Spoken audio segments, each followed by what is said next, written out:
اللہ ہی اللہ کیا کرو، دکھ نہ کسی کو دیا کرو، جو دنیا کا مالک ہے نام اسی کا لیا کرو۔ کیا آپ جانتے ہیں شیئر مارکیٹ میں اڈانی، ٹاٹا، برلا جیسی کمپنیز ہر مہینے آپ کو ہزاروں روپے کما کر دے سکتی ہے۔ مفتی تقی عثمانی، مولانا خالد سیف اللہ، ان کے طریقوں اور اصولوں کے مطابق ہم شیئر مارکیٹ سکھاتے ہی نہیں بلکہ پیسے کمانے میں بھی آپ کی مدد کرتے ہیں۔ آپ بھی جڑنا چاہتے ہیں؟ اس نمبر پر کانٹیکٹ کریں۔ السلام علیکم ورحمۃ اللہ وبرکاتہ۔ ناظرین، استقبال ہے، سواگت ہے آپ کا viral news live studio Jalgaon, Maharashtra, India میں۔ میں آپ کا میزبان مفتی محمد ہارون ندوی۔ آئیے انٹرنیشنل ٹاپ 5 نیوز، دنیا کی 5 بڑی خاص اہم خبروں پر نظر ڈالتے ہیں۔ لیکن سب سے پہلے میں اپیل کروں گا کہ جو ساتھی نئے ہیں اور ابھی تک اس بے باک سچے چینل سے جڑے نہیں ہیں، اگر آپ چاہتے ہو کہ آپ کو ملک بھارت کی اور پوری دنیا کی صحیح اور سچی خبریں دیکھنے اور سننے کو ملے تو پھر آپ اس چینل سے جڑ جائیے۔ سبسکرائب کر لیجئے ہمارے اس چینل کو، بیل آئیکن گھنٹی کے بٹن کو بھی دبا دیجئے تاکہ ہماری ہر ویڈیو، ہر خبر آپ کو آپ کے موبائل پر مل سکیں۔ اور ہاں ناظرین، ہم ہر روز ایک اپیل کرتے ہیں کہ پلیز، یہ ایک پرائیویٹ چینل ہے اور چینل چلانے کے لیے پوری ایک ٹیم کام کرتی ہے، بڑا روپیہ پیسہ خرچ ہوتا ہے۔ اگر آپ چاہتے ہو کہ ایسے چینل جو ظلم اور ظالموں کے خلاف بے باک انداز میں بول رہے ہیں، اگر آپ ایسے چینلوں کو مضبوط کرنا چاہتے ہیں، بڑھانا چاہتے ہیں، تو پلیز آپ چینل کی فائنینشیل ہیلپ، مالی تعاون، مالی مدد ضرور کیجیے۔ اسکرین پر آپ نظر ڈالیں، ہمارے چینل کا بینک اکاؤنٹ نمبر بھی دیا گیا ہے، اور اگر آپ آن لائن پیسہ بھیج کر مدد کرنا چاہتے ہیں تو گوگل پے، فون پے اور پے ٹی ایم تینوں کا ایک ہی نمبر ہے، 9637541786۔ اللہ نے جو بھی آپ کو طاقت دی ہے اس اعتبار سے ہر دن یا ہفتے یا مہینے میں ایک بار ہی صحیح 200، 500، 1000 جو بھی آپ چینل کی مدد کر سکتے ہیں، پابندی سے مدد کیجیے، چینل کو مضبوط کیجیے، ہمارا ساتھ دیجیے۔ ناظرین، پہلی بڑی خبر اس وقت امریکہ سے آ رہی ہے۔ جی ہاں، امریکہ کے موجودہ پریزیڈنٹ جو بائیڈن صدارتی دوڑ سے دستبرداری اختیار کر رہے ہیں، یعنی صدارتی الیکشن نہیں لڑیں گے۔ اس کو لے کر باراک اوباما یعنی ایکس پریزیڈنٹ اور ایسے ہی پیلوسی سر جوڑ کر بیٹھ گئے۔ حریف امیدوار، بتایا جا رہا ہے کہ اپوزیشن امیدوار ٹرمپ کے ساتھ مباحثے میں ناقص کارکردگی کے بعد امریکی صدر پر صدارتی الیکشن سے دستبرداری کے لیے دباؤ بڑھتا جا رہا ہے۔ اسی کو لے کر شاید جو بائیڈن صدارتی دوڑ سے دستبرداری اختیار کرنا چاہتے ہیں۔ امریکہ کی حکمراں جماعت ستداری پارٹی ڈیموکریٹس کے رہنما سابق امریکی صدر باراک اوباما اور پارلیمنٹ کی سابق اسپیکر نینسی پیلوسی پارٹی رہنماؤں اور ووٹرز کے موجودہ صدر جو بائیڈن کے صدارتی الیکشن سے دستبرداری کے لیے دباؤ پر مشاورت کر رہے ہیں۔ امریکی نیوز چینل CNN کی رپورٹ کے مطابق درجن سے زیادہ ارکان پارلیمنٹ، ممبران پارلیمنٹ، رہنماؤں اور کارکنان کی کثیر تعداد جو بائیڈن کو صدارتی الیکشن سے دستبردار کرانے کے حق میں نظر آ رہی ہے۔ اپوزیشن حریف امیدوار ڈونلڈ ٹرمپ کے ساتھ صدارتی ڈیبیٹ میں مباحثے میں غیر مطمئن کارکردگی کے بعد سے صدر جو بائیڈن پر حامیوں کی طرف سے صدارتی الیکشن سے دستبرداری کے لیے شدید دباؤ ہے۔ اوباما اور پیلوسی کے ایک قریبی ساتھی نے CNN کو نام نہ ظاہر کرنے کی شرط پر بتایا کہ دونوں رہنما حالات کا جائزہ لے رہے ہیں اور منتظر ہے کہ صدر جو بائیڈن خود ہی صدارتی الیکشن سے دستبرداری کا اعلان کر دیں۔ وہیں پر یہ بھی خبر آ رہی ہے کہ موجودہ صدر جو بائیڈن نے یوکرین کے صدر کو پوتن اور کملا ہیرس کو ٹرمپ کہہ دیا۔ امریکی صدر جو بائیڈن اپنی بڑھتی عمر، کمزور پڑتی یادداشت اور حریف صدارتی امیدوار ڈونلڈ ٹرمپ کے ساتھ مباحثے میں ناکامی کے بعد سے شدید دباؤ کا سامنا کر رہے ہیں، اور اس دوران ایک ہی دن میں 2 الگ الگ پریس کانفرنس میں فاش بڑی غلطی کر بیٹھے ہیں۔ امریکی میڈیا کے مطابق صدر جو بائیڈن جو 81 سالہ ہے، انہوں نے پریس کانفرنس میں اپنی خود کی نائب صدر وائس پریزیڈنٹ کیملا ہیرس کو ڈونلڈ ٹرمپ کہہ کر مخاطب کر دیا۔ صدر جو بائیڈن نے کہا کہ دیکھیں، اگر نائب صدر ٹرمپ اگر اہل نہ ہوتی تو میں کبھی ان کو بطور نائب صدر کبھی نہ چنتا۔ پھر اچانک انہیں اپنی غلطی کا احساس ہوا اور اپنی غلطی درست کی، تاہم تب تک شرکاء کے قہقہوں سے کمرہ گونج اٹھا تھا۔ تو ایسی تمام چیزیں ہیں جس سے جو بائیڈن اب صدارتی دور سے دستبرداری اختیار کرنا چاہتے ہیں، جس کو لے کر اوباما اور پیلوسی سر جوڑ کر بیٹھ گئے ہیں اور کوشش کر رہے ہیں کہ خود جو بائیڈن پریسیڈنٹ کے الیکشن میں موجود رہے اور خود وہ پریسیڈنٹ کا الیکشن لڑے۔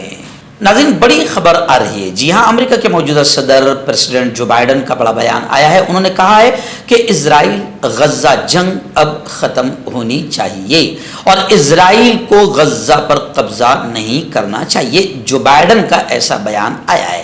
جو بائیڈن انتظامیہ اسرائیل کی حمایت پر بین الاقوامی تنقید کا شکار ہے۔ امریکہ کے صدر جو بائیڈن نے جمعرات کے روز کہا کہ اسرائیل اور غزہ کی جنگ اب ختم ہونی چاہیے اور جنگ کے بعد اسرائیل کو انگلیوں پر یوں سمجھیے کہ اس جگہ پر قبضہ نہیں کرنا چاہیے۔ انہوں نے صحافیوں کو بتایا کہ اسرائیل اور حماس دونوں نے اس کے جنگ بندی کے لائے عمل سے اتفاق کیا ہے، لیکن بدستور خلا باقی ہے۔ جو بائیڈن نے ایک نیوز کانفرنس میں کہا کہ اسرائیل اور حماس دونوں اب اس لائحہ عمل پر متفق ہے، اس لیے میں نے تفصیلات طے کرنے کے لیے اپنی ٹیم کو اس علاقے میں بھیجا ہے۔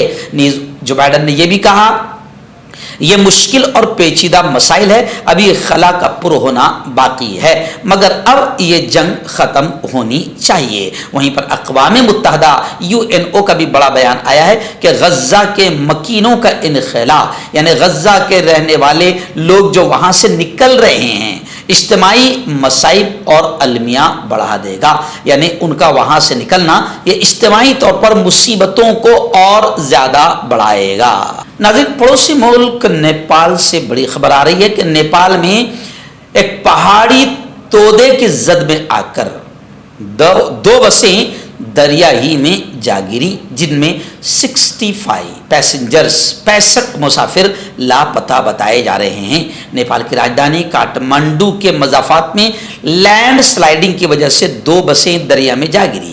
بسوں میں سوار 65 مسافر لاپتہ ہو گئے، جن کی تلاش کے لیے سرچ آپریشن جاری ہے۔ عالمی ذرائع ابلاغ کی رپورٹس کے مطابق جمعے کی صبح راجدھانی کاٹمانڈو کے مغرب میں پہاڑی علاقے میں نارائن گھاٹ پر جاتی 2 مسافر بسیں پہاڑی تودے کی زد میں آ کر نشیب میں بہتے دریا میں جا گری۔ مقامی حکام کے مطابق بسوں میں تقریباً کم از کم 65 مسافر سوار تھے، جو مسلسل ہوتی بارشوں کے باعث بکھرے ہوئے دریا میں ڈوب کر لاپتہ ہو گئے، جن کی تلاش جاری ہے۔ صرف 3 مسافر تیرتے ہوئے دریا کے کنارے پر آنے میں کامیاب ہوئے، جنہیں مقامی افراد نے فوری اسپتال میں داخل کرا دیا، جہاں ان کا علاج جاری ہے۔ ناظرین، غزہ کے حالات کو لے کر یہ بڑی خبر آ رہی ہے کہ سعودی عرب نے مملکت سعودی عربیہ نے غزہ پٹی کے لیے امداد میں مدد میں 2 گنا اضافہ کر دیا ہے۔ سعودی عرب کے king Salman centre for relief and humanities ادارے نے اردنی حکومت کے تعاون سے غزہ کی پٹی میں معیاری خوراک کی امداد طیاروں کے ذریعے غزہ کی پٹی میں پھینکنے میں حصہ لیا ہے۔ العربیہ.net کو انہوں نے بتایا کہ سعودی عرب غزہ کی پٹی میں امدادی سامان اور ایئر ڈراپس میں پیش ہے۔ اس امدادی سامان میں طبی سامان اور خیمے بھی شامل تھے۔ سعودی عرب اپنے انسانی ہمدردی کے بازو کنگ سلمان کے ذریعے غزہ کی پٹی میں متاثرہ افراد کی امداد جاری رکھے ہوئے ہیں، تاکہ اسرائیلی قابض افواج کی طرف سے سرحدی گزرگاہوں کی بندش کو توڑا جا سکے۔ وہیں پر خبریں یہ بھی آ رہی ہے کہ غزہ میں ملبے کے نیچے سے خواتین اور بچوں کی 60 لاشیں برآمد ہوئی ہے۔ میں نے گزشتہ کل آپ کو بتایا تھا کہ اب تک 9 مہینوں میں 38 اور 40 ہزار لوگوں کی موت بتائی جا رہی تھی، فلسطینیوں کی موت بتائی جا رہی تھی، لیکن ایک رپورٹ میں اب یہ خبر آ رہی ہے کہ تقریباً 2 لاکھ کے قریب فلسطینیوں کو مارا گیا ہے، فلسطینی شہید ہوئے ہیں اور ملبوں کے نیچے سے بھی لاشیں نکل رہی ہے۔ حماس کا کہنا ہے کہ اس علاقے میں جہاں سے یہ لاشیں نکلی ہے اس علاقے میں اسرائیلی فوج نے 300 سے زیادہ رہائشی عمارت یعنی بلڈنگوں اور 100 سے زیادہ کاروباری مراکز، دکانوں اور مالز کو تباہ کر دیا۔ اسرائیلی فوج نے اس علاقے سے چلے جانے کے بعد اپنے گھروں کو واپس لوٹنے والے فلسطینی جنہوں نے اپنی عمر بھر کی کمائی اور سب چھپانے کے ٹھکانوں کو یوں تباہ دیکھ کر وہ دہاڑے مار مار کر روتے ہوئے نظر آئے۔ ناظرین، پڑوسی ملک پاکستان سے بڑی خبر آ رہی ہے کہ پاکستان میں حکمراں جماعت یعنی جو ستہ دھاری پارٹی ہے جو ابھی فی الحال اقتدار میں، اس کو زبردست جھٹکا لگا ہے، کیونکہ پاکستان کی سپریم کورٹ نے عمران خان کی پارٹی کو مخصوص نشستوں کے لیے اہل قرار دے دیا۔ سپریم کورٹ پاکستان نے عمران خان کی پارٹی پاکستان تحریک انصاف یعنی پی ٹی آئی کو مخصوص نشستوں کی اہل قرار دیتے ہوئے پشاور ہائی کورٹ کے ذریعے مخصوص نشستیں حکومت کو دینے کا فیصلہ کل عدم قرار دے دیا ہے۔ دراصل سپریم کورٹ میں سنی اتحاد کونسل کی مخصوص نشستوں کے کیس کی سماعت ہوئی تھی جس پر فیصلہ محفوظ رکھ لیا گیا تھا۔ اب اس سلسلے میں فیصلہ سناتے ہوئے حکمراں جماعت کو عدالت عظمیٰ نے جھٹکا دے دیا اور پاکستان کی سپریم کورٹ نے عمران خان کی پارٹی کو مخصوص نشستوں کے لیے اہل قرار دیا ہے۔ اور سپریم کورٹ آف پاکستان نے یہ بھی کہا کہ الیکشن کمیشن کا فیصلہ جو تھا وہ آئین سنویدھان کے خلاف تھا۔ سپریم کورٹ نے مخصوص نشستوں سے متعلق یہ فیصلہ 5-8 سے سنایا۔ 8 اکثریتی ججز کا فیصلہ جسٹس منصور علی شاہ نے پڑھ کر سنایا، تاہم تفصیلی فیصلہ بعد میں جاری کیا جائے گا۔ سپریم کورٹ کے فیصلے میں صاف طور سے یہ کہا گیا ہے کہ P T I political party ہے، سیاسی جماعت ہے اور رہے گی۔ انتخابی نشان کسی سیاسی جماعت کو الیکشن لڑنے سے نہیں روکتا ہے۔ ساتھ ہی اس میں یہ بھی کہا گیا کہ الیکشن کمیشن نے 80 ارکان اسمبلی کی فہرست پیش کی۔ 80 میں سے 39 ارکان کا تعلق پی ٹی آئی سے تھا۔ پشاور ہائی کورٹ اور الیکشن کمیشن کا فیصلہ غیر قانونی تھا۔ مردانہ طاقت حاصل کرے 72 گھنٹوں کے اندر، وہ بھی جڑی بوٹیوں دوارا۔ حکیم یعقوب خان سے کانٹیکٹ کریں جو کہ 75 سالوں سے حکمت کر رہے ہیں۔ اس کے علاوہ جوڑوں میں درد، گردوں میں پتھری، شوگر، کھجلی، لیکوریا کا گارنٹی سے علاج کیا جاتا ہے۔ ابھی کانٹیکٹ آپ کا پرسنل ڈاکٹر شاویز سیکسولوجسٹ، کسی بھی سیکس کی پرابلم کو لے کر آپ مجھ سے کبھی بھی کانٹیکٹ کر سکتے ہیں۔ اس کے علاوہ اگر آپ کو شوگر ہے، بنا انگریزی دوائی، بنا پرہیز کے آپ کا شوگر ختم ہو جاتا ہے، بواسیر خونی ہو یا مسے والی ہو، نسوں کا درد، جوڑوں کا درد، گٹھیا بھائی، ابھی کانٹیکٹ۔ ہربل صحت لائے ہیں 100% دیسی جڑی بوٹیوں سے علاج۔ مردانہ طاقت، لیکوریا، شوگر بنا انگریزی دوائی، بنا پرہیز کے ختم ہو جاتی ہے۔ اس کے علاوہ جوڑوں کا درد، گھٹنوں کا درد، گردے کی پتھری، کھجلی، بواسیر خونی یا مسے والی، وزن کم کرنا، وزن بڑھانا، ابھی کانٹیکٹ۔